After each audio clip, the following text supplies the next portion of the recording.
Masquerade Zimbabwe, welcome to our channel, Zoom Confessions and Deep Secrets. Kana karibu chanka kukepana na channel, please don't forget to subscribe. Kana chunga gara subscribe. Don't forget to comment and share this video. Masquerade Zimbabwe takugira inyaya ya buditwa ne CCC candidate for Mabvuku yaro contest elections are kuitwa musi wa 9 December 2023. Mnyaradzi kufa kutizwe va approach high court vachida kuti ikompele ZEC kuti ivape voters roll zirunzi ZEC Yaramba ne voters roll Reku Mabvuku Zimbabwe.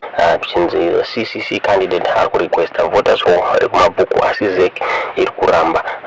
Izvo zvakonfirmwa neZimbabwe lawyers for human rights mustatement ravo paX muZimbabwe vachitaura ivo vachiti ZEC vachaji ZEC Yaramba nevoters roll. Saka vamunyaradzi kufa kutizwe vaapproacha the high court nemeta iyoyi.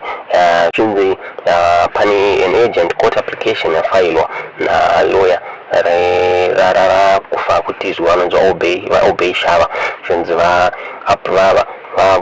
vakumbira high court kuti ikombele ZEC kuti release voters roll iri within 48 hours. Tingazokuti chichemo chavakufa kutizwe chichandirikwa here muZimbabwe.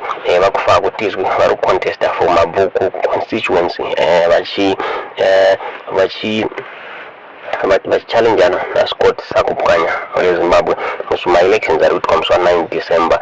Meno munoona sei nyaya yabuditswa navakufa kutizwe kuti chichemo chavo chekuitwa handover voters roll chichateererwa here. Kuti zvamukufunga pamusoro penyaya iyi mucomment section.